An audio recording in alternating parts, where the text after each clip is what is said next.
আমি এখানে এসেছি যে বাংলা কলেজ ছাত্র দলের সাবেক সদস্য সচিব ফয়সাল রেজা, মূলত আমার অভিযোগটা তার বিরুদ্ধে। আমি গত 2 দিন আগে একটা সংবাদ সম্মেলন করি। সে আমার উদ্দেশ্য ছিল বা আমার একটাই কথা ছিল, সেটা হচ্ছে আমি বলেছি, বারবার বলেছি, শুরু থেকে শেষ পর্যন্ত সে আমাকে জীবন নাশের হুমকি দিচ্ছে, সে আমাকে মেরে ফেলতে চাচ্ছে, সেই হুমকি দিচ্ছে। এই একটা মাত্র কমপ্লেন নিয়ে আমি এখানে আসছি, এর বাইরে আমি কোনো কমপ্লেন করিনি। তো সেই সংবাদ সম্মেলনের কাউন্টারে তিনি আমাকে খুব বাজেভাবে অ্যাপ্রোচ দিয়েছেন, কথা বলেছেন, আমার চরিত্র নিয়ে কথা বলেছেন, আমাকে ব্যবসায়ী সাজাইছেন। কিন্তু এই কথাগুলি সত্যি না, আবারও বলি কথাগুলি সত্যি না। উনি নিজে বলেছেন, ওনার ভিডিওটা আপনারা দেখলে বুঝবেন, যে বলতেছে যে 30 লক্ষ টাকা কাবিনে আমি কাউকে বিয়ে করেছি। পাশাপাশি সেই কাবিন দেখায় উনি বলতেছে এই কাবিনটা ভুয়া। How is possible? একটা কাবিন যদি সে দেখাচ্ছে, আবার তার মুখে এসে বলতেছে এটা সে ভুয়া কাবিন।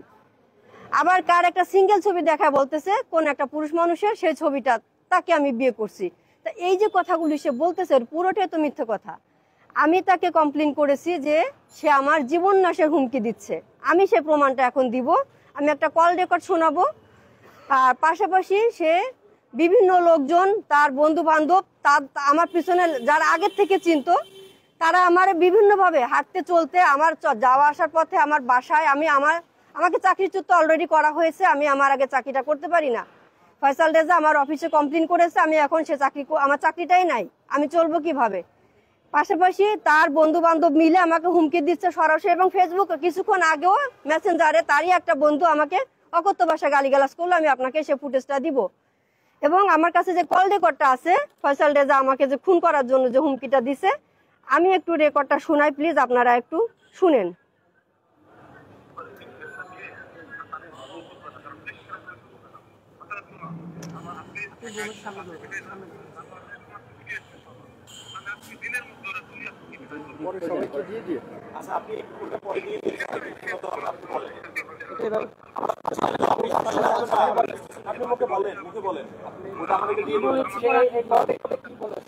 সে কল রেকর্ডে আমার মামাকে বলেছে যে যেহেতু আপনার ভাগ্নি ছাত্র দলের সেন্টারে নালিশ দিয়েছে, তো ছাত্র দলের সেন্টার সে তো কি, সে তো জানে না, ও তো বেশ্যা। সে আমাকে এই শব্দটা উচ্চারণ করেছে আমার মামার সামনে, সে তো বেশ্যা, সে তো বুঝে না।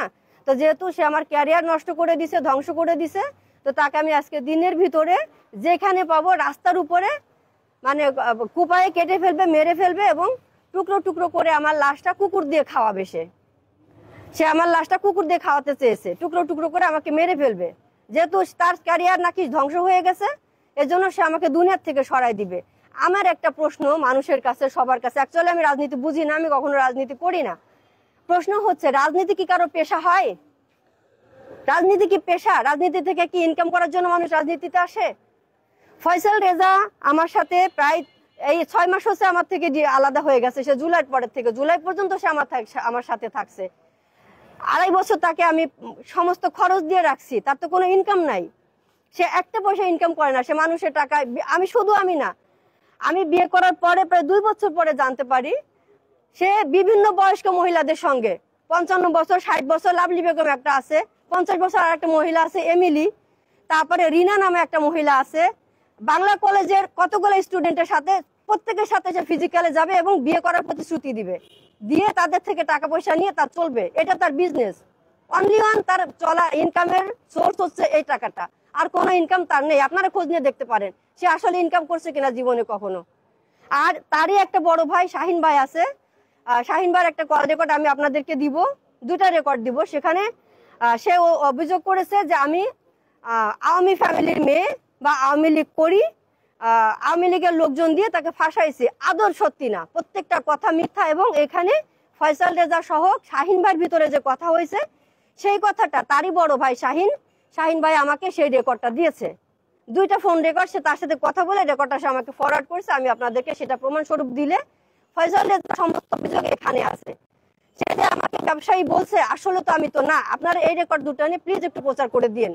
আর আমাকে যে খুন করার হুমকি বারবার করে দিচ্ছে। অলরেডি আমি চাকরি করতে পারতেছি না, আমার চাকরি তো শেষ, আমি এখন চলবো কি দিয়ে? আমার তো চলার কিছু নাই। তো একটা মানুষ কতটা নিকৃষ্ট নির্মম হইলে এতটা মিথ্যা কথা সে বলতে পারে একটা মেয়ে মানুষের নামে, একটা মেয়ের নামে কিভাবে বলতে পারে? যে মানুষটা তার দুঃসময়ে তার পাশে ছিল। শুধু সে তো একা না, তার মা, তার ভাই, তার বোন, পুরো ফ্যামিলি এখানে ইনভলভ। প্রত্যেকটা মানুষ আমার সাথে এখানে চালাকি করেছে। সে বলতেছে সে ফয়সাল রেজা আর মাসুদ রানা প্রামাণিক নামে বাংলা কলেজের আরেকজন সদস্য তার কমিটির, সে অভিযোগ করেছে যে আমি বিএনপির নামে বদনাম করেছি, সেদিন ছাত্র দলের সেন্ট্রালের নামে বদনাম করেছি, ছাত্র দলের নামে বদনাম করেছি। আসলে কি আমি কারো নাম সেদিন নিয়েছি? নেইনি। আমি একটা কথা বলেছি শুধু, যে ফয়সাল রেজা আমাকে জীবন নাশের হুমকি দিচ্ছে। একটাই কমপ্লেন আমার A to Z ছিল।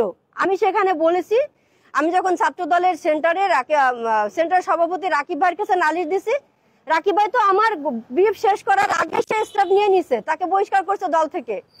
বা আমি যাদের বিএনপি সিনিয়রদের সঙ্গে আমি যখন কথা বলেছি, Ruhul Kabir Rizvi sir, doctor Zahid sir, তারা সাথে সাথে আমাকে আশ্বস্ত করেছে যে বাবা আমরা এটা দেখতেছি, তুমি ওয়ারিড হয়ে না। এবং তারা এটাও বলেছে যে আমাদের ভাইস প্রেসিডেন্ট জনাব তারেক রহমান, উনি বারবার বলেছে যে কোনো দুষ্কৃতিকারী দলে আমাদের দলে ঠাঁই পাবে না। সেক্ষেত্রে আমি যেখানে আশ্বস্ত পেয়েছি এবং বিচার পেয়ে গেছি, সে দলের বিরুদ্ধে আমি কেন কমপ্লেন করব? আমি তো কোনো কমপ্লেন দলের বিরুদ্ধে করিনি। আরেকটা কথা সে উল্লেখ করেছে, তার এলাকার সিরাজুল মুন্সি, জাহিদ মামা, তারপরে ইয়াদ কাকা, ওরই গ্রামের ওরই বংশের বড় ভাই বেল্লাল মোল্লা আর অনু চেয়ারম্যান, ও গ্রামের অনু চেয়ারম্যান, এই মানুষগুলোর নামে কমপ্লেন করেছে আমি নাকি টাকা দিয়ে তাদের ম্যানেজ করেছি। ইম্পসিবল। এই মানুষগুলো যখন আমার কথাগুলো শুনছে যে আমার থেকে টাকা পয়সা নিচ্ছে, 2 বছর সংসার করছে, সংসার করে সে চলে গেছে, আমার সাথে সংসার করবে না, তখন এই মানুষগুলা তাদের মনুষ্যত্বের কারণে আমার পাশে দাঁড়াইছে। তারা তো তারই ভাই ব্রাদার, তারই এলাকার ছেলে। শহীদুল ইসলাম খান বাবুল, বাংলাদেশ কৃষক দলের সভাপতি, বাবুল ভাই রাজনীতি তারা করে, বাবুল ভাই খুব কাছের লোক এবং তারা ভাইটাল পজিশনে আছে বিএনপির এক একজনে। এমনকি গত বছর বাবুল ভাই ফয়সাল রেজাকে ডেকে সেগুন বাগিচা স্টার ম্যানশনে ডেকে একটা ল চেম্বারে ডেকে নিয়ে সবার সামনে ফয়সালকে থাপড়াইছে ধরে, যে তুই কি আর কোনোদিন ভালো হবি না? তুই এত বেয়াদব কেন? এত কমপ্লেন তোর কাছে কেন আসে? সে আরেক লোকের 5 লক্ষ টাকা এরকম মেরে খেয়েছে। সবার সামনে বাবুল ভাই এটা করেছে। তো যেখানে বিএনপিতে কোনো অন্যায়ের প্রশ্রয় নেই এবং তারিখেও প্রশ্রয় দেয় নাই, বাবুল ভাই হইতে শুরু করে সিনিয়র কেউ তাদের প্রশ্রয় দেয় নাই, তাহলে আমি কেন বিএনপির বিরুদ্ধে কথা বলতে যাব? আমি বলিনি। আমি কোনো দলের বিরুদ্ধে, কোনো ব্যক্তির বিরুদ্ধে, কোনো সিনিয়র বিরুদ্ধে কোনো অভিযোগ করিনি, আজও করতেছি না, আজও নেই। আমার অভিযোগ ফয়সাল রেজার বিরুদ্ধে।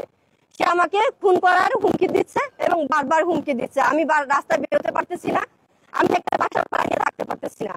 আর সে যে অভিযোগগুলো করেছে আমার নামে সম্পূর্ণ মিথ্যা, বানোয়াট।